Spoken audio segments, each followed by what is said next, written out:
여러분 안녕하십니까? 부동산학개론 한동균입니다. 자, 30회 공인중개사 시험 부동산학개론 우리가 해설 강의가 되겠습니다. 자, 먼저 1번 문제부터 한번 보도록 하겠습니다. 이 부동산 개념에 관한 것으로 옳은 것으로만 짝지어진 것을 묻는 거죠. 자, 이 개념은 상당히 기초적인 개념, 난이도 하인 개념이죠. 자, 우선은 경제적 개념으로서는 거기 자본, 소비재, 생산요소, 자산이 경제적 개념이고 공간, 자연, 위치는 기술적 개념이죠. 따라서 정답은 2번이 정답이 되겠습니다.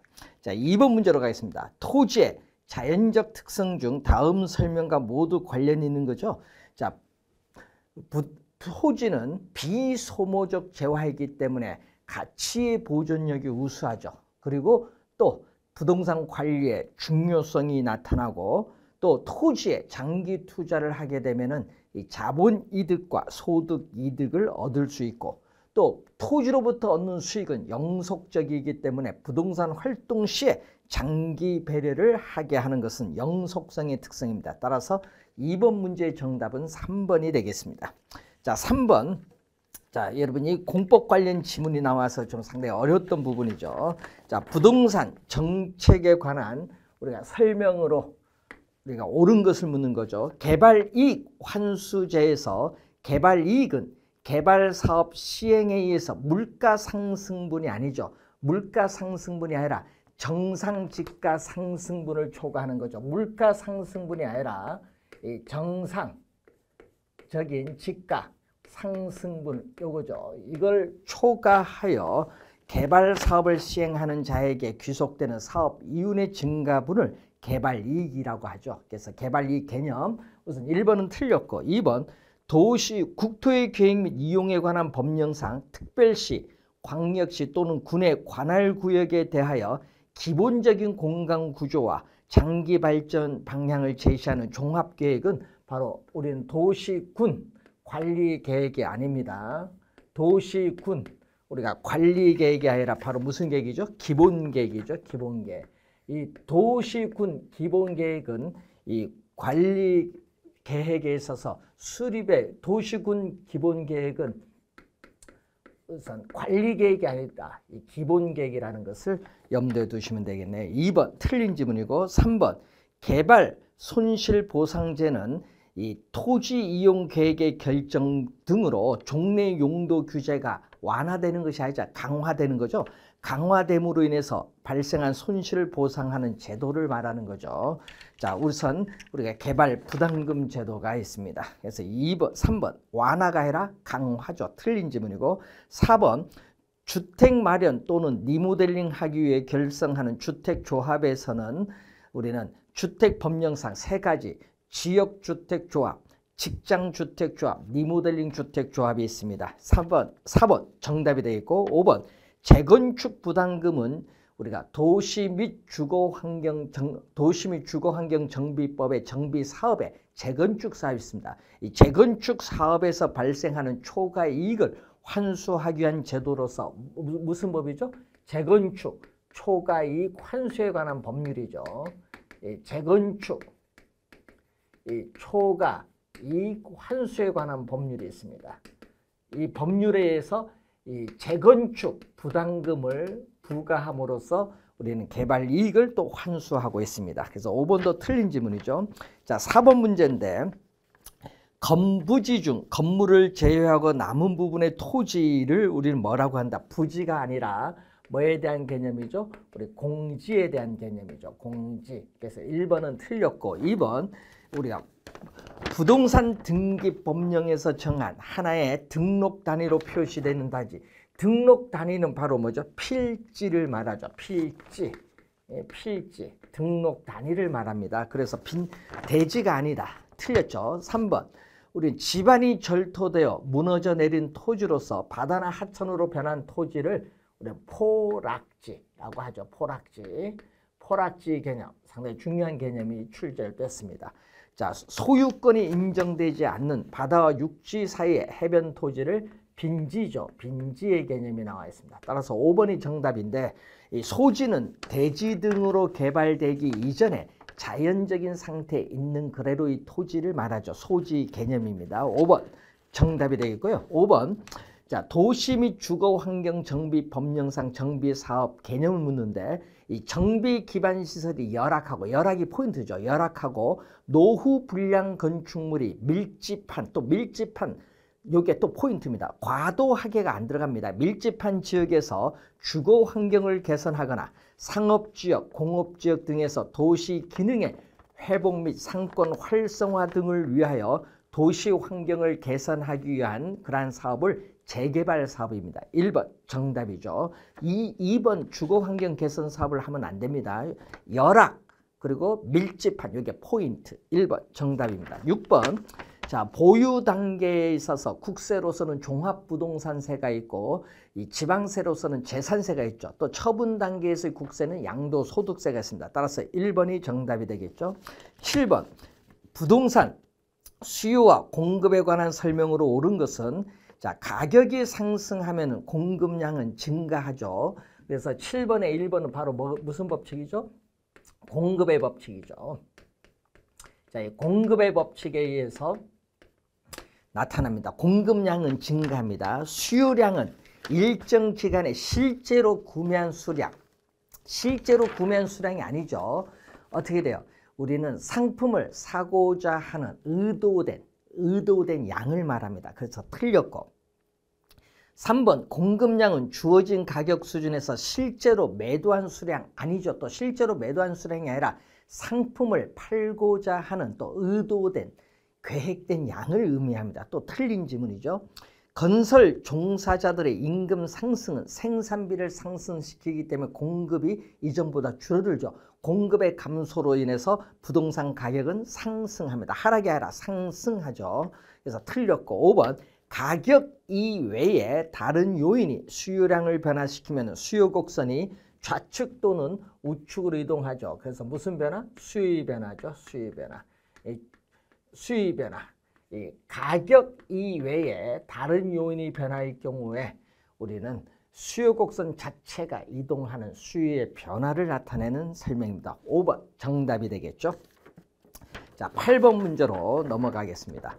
아파트에 대한 수요의 가격 탄력성은 0.6, 소득 탄력성이 이렇게 나오는데 자, 우선은 가격 탄력성이죠. 자, 아파트에 대한 수요의 가격 탄력성이죠. 그래서 아파트 가격 변화율에 대해서 아파트 수요량에 있어서의 변화율을 묻는 내용입니다. 자, 이 값이 0.6이죠. 0.6. 자, 소득 탄력성이 나오죠. 자, 소득의 변화율. 소득의 변화율에 대해서 아파트에 대한 수요량의 변화율을 묻는데 이 값은 우리가 0.4다. 자, 교차 탄력성이 나오죠. 자, 오피스텔 가격이 나오죠. 오피스텔 가격 변화율에 대해서 아파트 수요량에 있어서의 변화율이 얼마냐? 이게 0.2다. 자, 아파트 가격이 우리가 소득, 오피스텔 가격이 각각 다 3%씩 우리가 상승한다. 3%씩 전부 우리가 이렇게 상승을 한다. 자, 이럴 때 아파트 전체 수요량의 변화율을 묻는 내용이죠.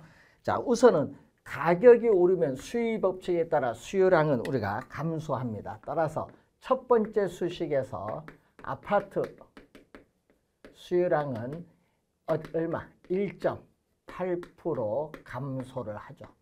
1.8% 감소하는데 자, 두 번째는 수요소득 탄력성이 0.4는 0보다 크니까 정상제죠.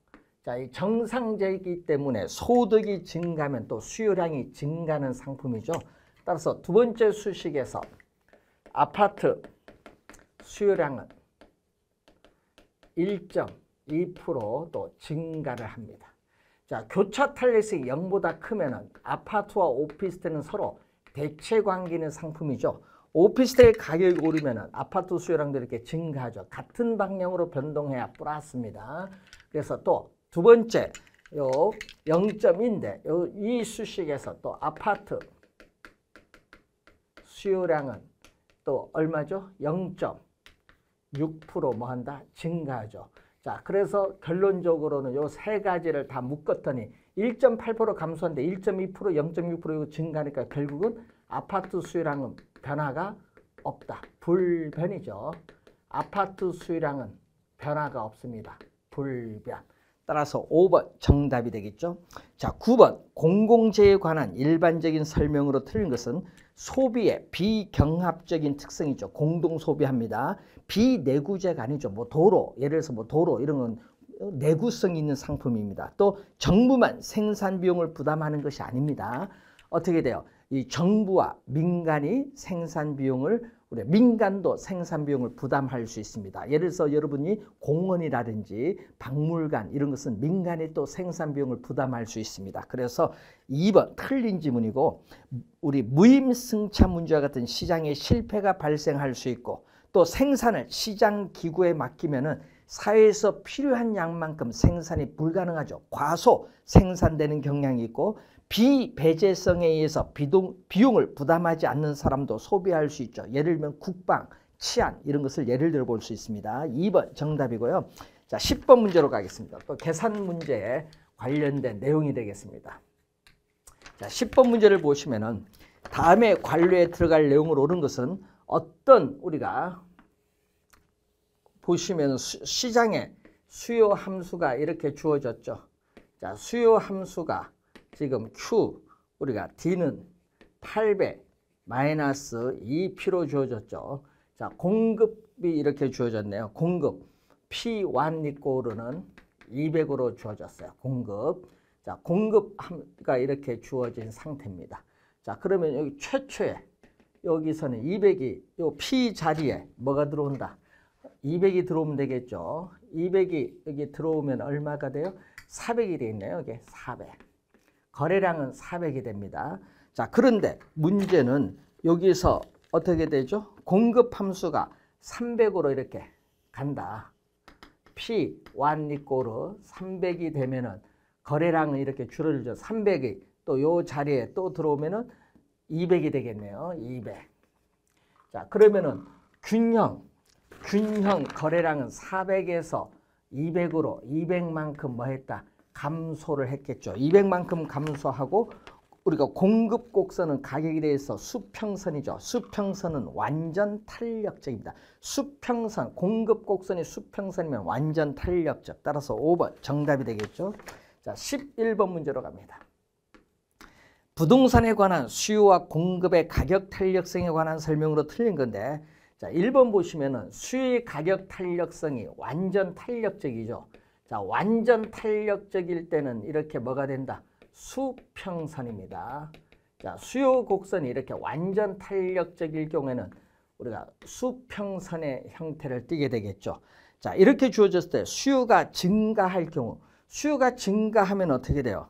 수요가 증가를 하게 되면은 동일한 가격, 요 P0라 하면 이 동일한 가격 수준에서 수요량이 증가하는 거죠. 수평선, 요 극단적인 경우인데 이렇게 수평선이 나올 때 수요가 증가를 한다. 동일한 가격 수준에서 수요량이 또 증가하는 경우니까 수요 곡선 자체는 변화가 없죠.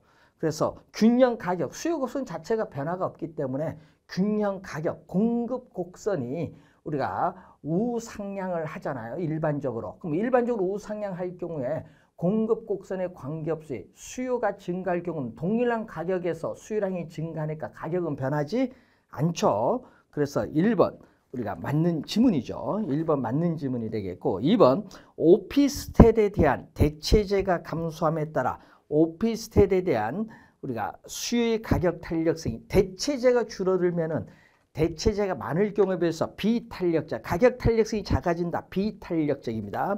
공급의 가격 탄력성이 수요의 가격 탄력성보다 작은 경우에는 어떻게 되죠? 작은 경우에는 자, 공급의 가격 탄력성이 수요의 가격 탄력성보다 작은 경우는 그림이 이런 형태의 그림이 됩니다. 자, 완만하면 탄력적이죠. 자, 이런 형태의 그림에서 세금을 부과를 한다. 그러면 공급 곡선이 세금액만큼 수직으로 이동했을 때 어떻게 되죠? 요 가격 상승을 통해서 요거 누가 부담? 수요자가 부담을 하고 나머지는 누가 부담하죠? 이 부분은 우리 공급자가 부담하죠. 수요자가 세금을 적게 부담합니다. 공급자가 많이 부담하죠. 3번 맞고, 임대주택 수익 가격 탄력성이 1인 경우, 1인 경우는 단위 탄력적인데, 단위 탄력적인 경우에 임대주택의 임대료가 하락을 하더라도 전체 임대료 수입은 변하지 않는다. 자, 전체 임대료 수입은 불변이죠. 자, 단위 탄력적일 경우에는 불변이 됩니다. 자, 예를 들어서 우리가 단위 탄력적일 경우에는 원점에 대해서 대칭이 이렇게 직각, 우리가 쌍곡선인 경우죠. 원점에 대해서 대칭이 직각 쌍곡선인 경우에 단위 탄력적인데, 자, 이 수식, 요 가격과 수요량 곱한 요 면적이 총수입이죠. 그래서 직각 쌍곡선은 이런 형태죠. 여기 일정한 상수가 나오는데 바로 여기가 바로 총수입입니다. 총수입은 일정, 변화가 없다. 총수입은 일정, 변화가 없습니다. 가격이 하락을 하면은 수요량은 이만큼 증가하는데, 이때 이 가격과 수요량 곱한 이 면적이 총수입인데, 이 면적과 이 빗금치 면적은 같다는 얘기죠. 변화가 없습니다. 자, 일반적으로 임대주택을 건축하여 공급하는 기간이 짧을수록 공급이 빨라지죠. 빨라지면은 탄력적이 돼요. 공급의 가격 탄력성은 커진다. 탄력적이죠. 그래서 여러분이 정답은 우리가 1번으로 발표가 났는데 답은 어떻게 돼요? 1번은 어떻게 돼요? 맞는 지문이죠. 그래서 이 지문을 좀 구성을 잘못했는데, 그래서 모두 정답 처리가 여기에 되어야 되는 그러한 부분의 문제입니다. 여기 상당히 이게 뭐냐, 문제가 1번 지문은 이렇게 출제를 할 거죠. 우리가 보통 하면은 수에 이렇게 주어졌을 때 공급이 주어졌으니까 공급이 증가하면은 균형 거래량은 증가하지만 가격은 변화가 없다. 이렇게 출제를 출제위원이 이걸 의미해서 출제를 한 것 같은데, 문제는 수요가 증가할 경우거든요. 지금. 그래서 지금 여기 수요가 증가할 경우를 공급의 증가할 경우로 출제위원은 보는 것 같은데, 문제는 완전 탄력적일 때 수요가 증가하면 동일한 가격선 수요량이 늘어나기 때문에 수요 곡선 자체는 변화가 없죠. 그래서 가격은 변하지 않습니다. 그래서 문제는 요 문제의 출제 오류가 된 것 같아요. 그래서 1번 지문도 틀린 지문이 아니라 맞는 지문으로 보고 모두 정답 처리를 하는 것이 우리가 낫겠죠. 자, 12번 문제로 가겠습니다. 다음에서 설명하는 내용을 보기에서 올바르게 고른 것은 토지 이용이 도시를 중심으로 지대 지불 능력에 따라서 달라진다는 튀넨의 이론을 도시 내부에 적용한 것은 바로 누구 이론이죠?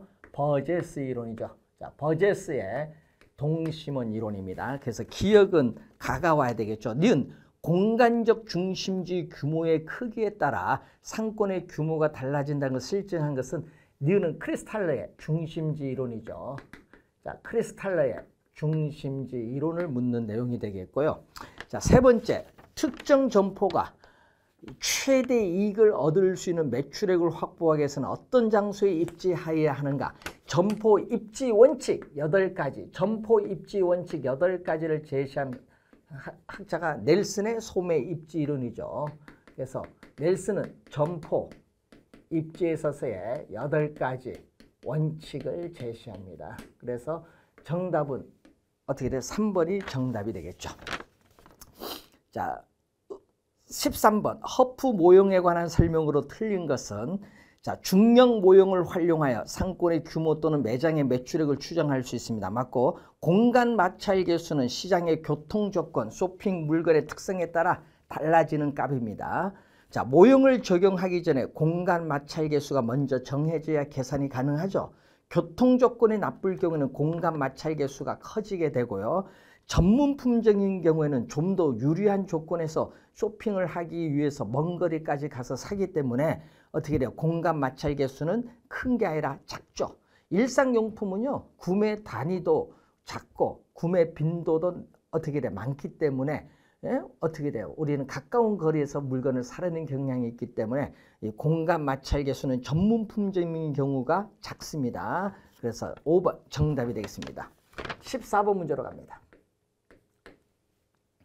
다음 이론에 관한 설명 중 옳은 것을 모두 고른 것은, 자, 호이트에 의하면은 도시는 전체적으로 원을 반영한 부채꼴 모양의 형상으로 그 핵심의 도심도 하나하나 교통의 선이 도심에서 방사되는 것을 전제로 하는 거죠. 그래서 이 기역은 바로 누구? 호이트의 선형 이론에 대한 내용이죠. 이 선형이 부채꼴 모양입니다. 두 번째, 래쉬는 수요 측면의 입장에서 기업은 시장이 확대될 가능성이 가장 높은 지점에 위치해야 된다고 주장했죠. 그래서 우리 래쉬의 최대 수요로 수요가 최대가 되는 지점에 공업이 입재된다. 베버의 이론을 비판하면서 나타난 이론이죠. 디귿, 튀네는 완전히 단절된 고립국 폐쇄 경제를 가정하죠. 이곳의 작물 재배 활동은 생산비와 수송비를 반영하여 우리 공간적으로 분화된다고 하죠. 그래서 이 6가지 형태의 동심원 지대 모형이 나타나는데 이 지대는 이 생산물 가격에서 생산비를 빼고 이 생산비에서 또 수송비를 빼면 우리가 구할 수 있죠. 따라서 5번 정답이 되겠습니다. 자, 15번 문제로 갑니다. 주택 여가 과정과 주거 분리에 관한 설명으로 옳은 것은 주택 여가 과정은 주택의 질적인 변화와 가구의 이동과의 관계를 설명해 주는 이론. 맞습니다. 개념이죠. 상위 계층에서 사용되는 기존 주택이 하위 계층에서 사용되는 것을 우리는 뭐라고 한다? 하향 여가라고 하죠. 하향. 예, 그래서 여러분 상향 여가가 아니라 하향 여가에 대한 설명입니다. 그래서 2번 틀렸고 3번 공가의 발생은 주거지 이동과 관계가 없다. 여러분 공가가 발생한 것이 여가 과정의 중요한 구성 요소이기 때문에 주거지 이동과 밀접한 관련이 있습니다. 자, 주거 분리는 소득과 무관한 게 아니죠. 소득에 따라 우리는 고소득층 주거지역, 저소득층 주거지역이 분리되는 형상입니다. 그래서 4번 틀렸고 5번 저급주택이 수선되거나 재개발되어 상위 계층에 사용하는 것을 우리는 이것은 하향이 아니라 무슨 여가? 상향 여가죠. 그래서 5번 상향 여가에 대한 개념입니다. 자, 16번 문제로 한번 가보겠습니다. 각 지역과 산업별 고용자 수가 다음과 같을 때 우리가 입지 개수를 구하는 건데, 자, 우리가 A 지역 X 산업의 입지 개수를 구하죠. 분모는 항상 전국이죠. 전국 전체 산업의 고용자 수에 대해서 전국의 X 산업의 고용자 수가 차지하는 비율이고, 여기는 지역이죠.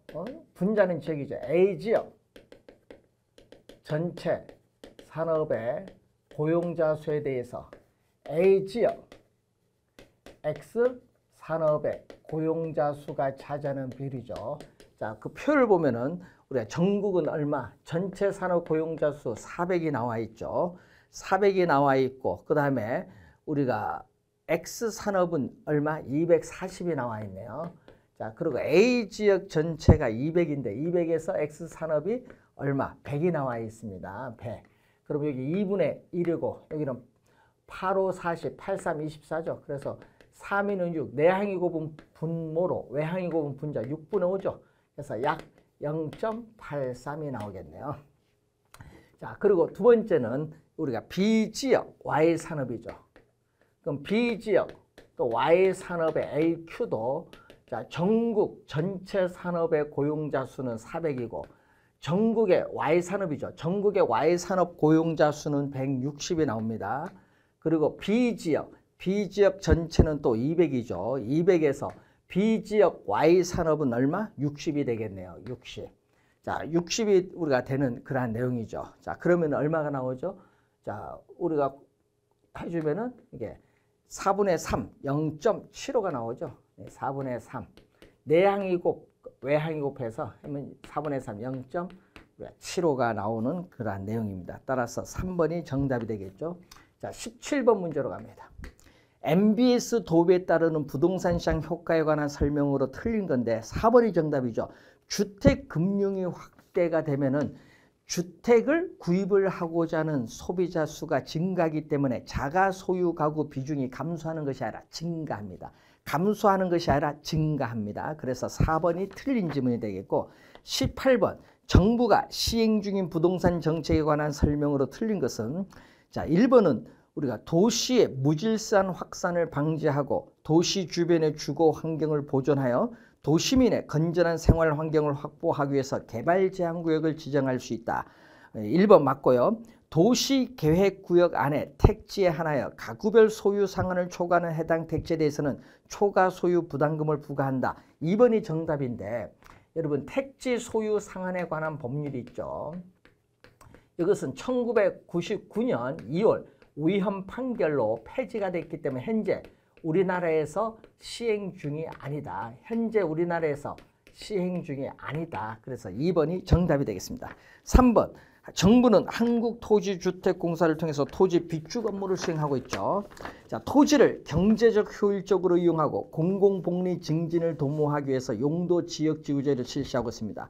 국토교통부 장관은 주택 가격의 안정을 위하여 필요한 경우는 일정한 지역을 투기과열지구로 지정할 수 있죠. 투기과열지구로 지정하면 분양권 전매 제한을 할 수 있습니다. 19번 부동산 개발 사업에 관한 설명으로 틀린 것은 프로젝트 파이낸싱은 예상되는 재반 위험을 프로젝트 회사와 이해 당사자 간의 계약에 의해서 적절하게 위험을 배분할 수 있습니다. 맞는 지문이죠. 부동산 소유자가 소유권을 신탁회사에 이전하고 신탁회사로부터 수익증권을 교부받아서 이 수익증권을 담보로 금융기관에서 대출을 받는 것을 우리는 뭐라고 하죠? 담보신탁이죠. 부동산 담보신탁입니다. 이 토지 신탁이 아니라 토지 신탁을 토지 개발 신탁인데 우리는 담보신탁입니다. 담보신탁. 그래서 2번 정답이고 3번 도시개발법령상 도시개발사업 시행 방식은 환지 방식, 수용 또는 사용 방식, 또 어떻게 돼요? 환지 방식과 수용 방식을 혼합한 혼용 방식이 있습니다. 맞는 지문이죠. 지방자치단체와 민간기업이 합동으로 개발하는 방식을 민간 합동개발사업이라고 합니다. 자, 도시개발법령상 도시개발구역 개념이 5번이 나와 있고 20번 분양가 규제에 관한 설명으로 틀린 것은 자, 4번이 정답인데 주택법령상 국민주택 건설 사업을 추진하는 공공사업에 의해서 개발 조성되는 공동주택이 건설되는 용지는 어떻게 돼요? 우리는 주택 분양 가격을 제한할 수 있습니다. 없다 하니까 틀렸죠. 있습니다. 그래서 4번 정답이고 자, 21번 우리 포트폴리오 관리 분석, 부동산 투자에 따른 위험 관리 이런 것은요 전부 자산 관리의 내용에 해당하는 개념이죠. 따라서 우선 3번 우리가 지문이 정답이 되겠습니다. 자, 22번 문제로 갑니다. 주택 공급 제도에 관한 설명으로 틀린 것 1번이 정답인데 초기 주택 건설 자금의 대부분을 주택 구매자로부터 조달하므로 건설 자금에 대한 이자 일부를 주택 구매자가 부담을 하게 된다. 이걸 선분양 제도죠. 선분양 제도의 개념입니다. 1번 우리가 후분양이 아니라 선분양 제도의 내용입니다. 그래서 1번 정답이 되겠고요. 자, 23번 부동산 신탁에 관한 설명으로 틀린 것은 4번이 정답인데 관리 신탁에 의하는 경우 법률상 소유권이 이전 없이가 아니라 부동산 소유권을 이전합니다. 소유권을 신탁회사 앞으로 이전하고 신탁회사가 부동산 관리 업무를 수행하는 겁니다. 이전 없이, 여기 틀렸죠. 소유권을 신탁회사 앞으로 이전해서 우린 신탁회사가 관리 업무를 담당합니다. 따라서 4번이 정답이 되겠죠. 자, 24번 문제로 갑니다. 화폐 시간가치에 관한 설명으로 옳은 것을 모두 고른 것. 자, 은행으로부터 주택 구입 자금을 우리가 대출 받았죠. 대출을 받은 우리가 가구가 매월 상환할 금액. 자, 매월 우리가 상환할 금액을 구할 때는 대출 금액 뭐를 곱하죠? 저당 상수를 곱하죠. 그래서 감채기금 계수를 사용하는 것이 아니라 뭐를 사용한다? 저당 상수를 사용한다. 저당 상수를 사용한다. 따라서 기억 틀린 지문이고 니은 연금의 현가계수와 저당 상수는 역수관계 맞죠? 연금의 미래가치란 매 기간마다 일정 금액을 적립을 해나갈 때 미래 일정 시점에서의 원금이제 총 합계 총액을 말하죠. 연금의 미래가치 개념이고 일시불의 현재가치 계수죠. 자, 일시불의 현재가치 계수는 일시불의 현재 가치 계수는 일시불의 내가 계수에 어떻게 돼요? 역수가 되죠. 그렇기 때문에 R, 할인율이 상승하면은, 자, 요 값이 상승한다. 요 값이 상승하면 일시불의 현가 계수는 작아지죠. 그래서 맞는 지문. 그래서 니은, 디귿, 니을이 맞네요. 4번 정답입니다. 자, 25번. 부동산 투자의 현금 흐름 추정에 관한 설명으로 틀린 것은 순영업소득은 유효 총소득에서 영업경비를 차감한 소득 맞고, 영업경비는 부동산 운영과 직접 관련 있는 경비로 광고비, 전기세, 수선비가 이에 해당하죠. 자, 3번 지문이 정답인데, 세전 현금 흐름은 지분 투자자에게 귀속되는 세전 소득입니다. 세전. 그래서 순 영업소득에서 뭐를 뺀다? 부채 서비스액을 차감, 가산하면 안 되죠. 차감한 겁니다. 부채 서비스액을 차감을 해서 나온 게 바로 세전 현금 흐름이죠. 그러니까 마이너스의 차감입니다. 가산이 아니라 3번 정답이 되겠습니다. 자, 26번 문제로 갑니다. 자, 상가 경제 상황별 예측된 확률이 다음과 같을 때 상가의 기대 수익률을 구하라. 자, 상가의 기대 수익률은 우리가 경제 상황이 우리가 정상적일 때 4%죠. 4%에 있어서 우리는 확률은 100%에서 얼마를 차지한다? 20%를 차지하죠. 20%를 차지하고, 그리고 정상적일 때는 얼마죠? 몇 프로인지 모르죠. X%에다가 또 100%에서 몇 프로를 차지하죠? 40%. 정상적일 때 또 40%를 또 차지하고 있습니다. 자, 그리고 우리가 낙관적일 때는 10% 예상 수익률에 또 100%에서 우리는 낙관적일 확률 또 40%죠. 요걸 차지하는데 이 값이 얼마다? 8%가 된다. 자, 요 0.2니까 0.8% 더하기 0.4, 0.4 곱하기 X%죠. 여기 더하기 요거는 얼마? 0.4니까 4%죠. 그러면 4.8% 넘어가면 되겠네. 0.4 곱하기 X%는 4.8% 넘어가면은 얼마? 4.8면 3. 우리가 2%가 되겠죠. 그러면 X는 48, 32, 8%가 되겠네요. 따라서 X값은 8이 되겠습니다. 구하고자 하는 값 3번 정답이 되겠습니다. 자, 27번 포트폴리오 이론에 관한 설명으로 틀린 것은 분산 투자 효과는 포트폴리오를 구성하는 투자 자산 종목의 수를 늘릴수록 체계적 위험이 아니죠. 피할 수 있는 비체계적 위험이 감소돼서 포트폴리오 전체 위험이 감소되는 걸 말합니다. 체계적 위험이 아니라 비체계적 위험에 따라서 1번이 정답이 되겠습니다. 자, 28번 문제로 갑니다. 부동산 투자의 할인 현금 흐름 기법과 관련된 설명으로 틀린 건데, 자, 순 현재 가치. 자, 28번에 1번 보시면은 내부 수익률은 현금 유입에 있어서의 현재 가치. 자, 현금 유입에 있어서의 이 현재 가치. 현금 유입의 이 현재 가치와 현금 유출에 있어서의 현재 가치를 서로 같게 만드는 할인율이 내부 수익률이죠. 그래서 순 현재 가치는 현금 유입의 현가에서 현금 유출의 현가를 뺀 건데 서로 같으니까 제로입니다. 그래서 우리는 순 현재 가치를 0이죠. 1이 아니죠. 그래서 틀린 지문이 되겠죠. 내부 수익률의 개념. 상당히 우리 중요한 그러한 개념이었습니다. 1번 정답이고요. 나머지 개념은 전부 우리가 맞는 지문이 되겠습니다. 자, 28번에 1번이 정답이고요. 우리가 잠시 쉬고 29번 문제부터 풀이를 하도록 하겠습니다. 수고 많으셨습니다.